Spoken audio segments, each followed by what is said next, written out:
আমি বলছি দেশ সংগঠনের হিসেবে আমার কাজ হলো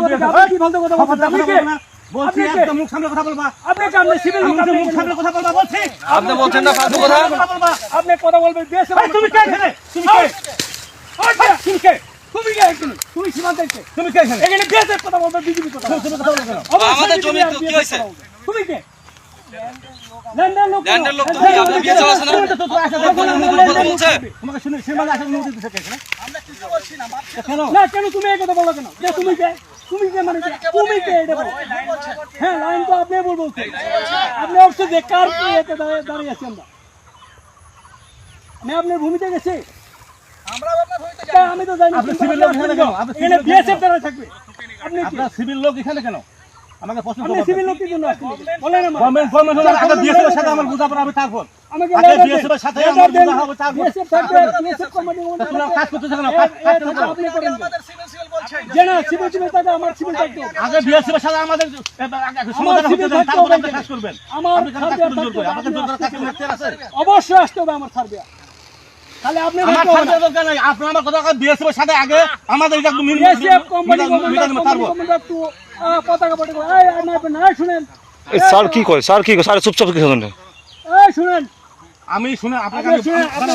আমি ভদ্রভাবে আপনাকে বলছি যেহেতু এখানে একটা বিবাদ হচ্ছে ঠিক আছে না এখানে আমাদের বিএসএফ এর সাথে আমাদের একটা মীমাংসা হয়ে যাবে তারপরে আসেন সমস্যা না ফুটি গাছি না আপনি তো বলছেন ওটা কি তাহলে ওটা কি না না ফুটি গাছ ওটা উঠাইলেন ওটা উঠাইলেন উনি আমাদের লোক বিজেপির লোক সঠিক এপিএস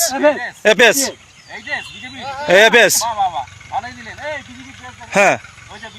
হ্যাঁ সমস্যা কি ওরা জানে ওই যে সই উঠাইতেছে ও ঠিকই জানে যে আমি কে আবার কেন এই ভাই মুখ খারাপ করবেন আপনি মুখ খারাপ করলেন কিসের জন্য ভাই আপনি মুখ খারাপ করবেন আপনি মুখ খারাপ করলেন কিসের জন্য আমি বলছি ভাই আপনি মুখ খারাপ করলেন কিসের জন্য আপনি এখানে আপনি মুখ খারাপ করবেন না বলছি আপনি কে আপনাকে আমি চিনি না আমি আপনাকে চিনি না আমি চিনি আমার ইউনিফর্মদারি বিএসএফ কে চিনি আমি আপনাকে চিনি অবশ্যই তাহলে ওরে কে তোমার আইডি তুমি কে তোমার কাছে পরিচয় দাও তুমি কে তোমার কাছে পরিচয় দিতে হবে এই দাদা আপনি ক্যাম্প কমান্ডারকে বাতান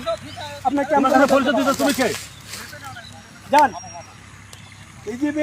বর্ডারে কিছু হতে হলে বিএসএফ বিজেপি থাকবে বিজেপি থাকবে আমি বারবার বলে গেলাম যে আপনারা এমনি হয়তো মামলা চলবেন কিন্তু খুঁটি লাগাবেন না তারপরে জোর করে কেন খুঁটিগুলো লাগাচ্ছেন কি আমাদের পছন্দ হয় না নাকি সম্মানিত ভিউয়ার্স আসসালামু আলাইকুম এই যে আপনারা ভিডিওটি দেখলেন তো এই ভিডিওটি দেখে আপনারা কি অনুভব করলেন আসলে বাংলাদেশের যে বিজিবি রয়েছে এনাদের কথাবার্তার অ্যাটিটিউড দেখেন আর ভারতের যে বিএসএফ রয়েছে সেই সাথে হয়তো বা দু একজন নেতাকর্মী রয়েছেন তো বিএসএফ হচ্ছে পুতুলের মতো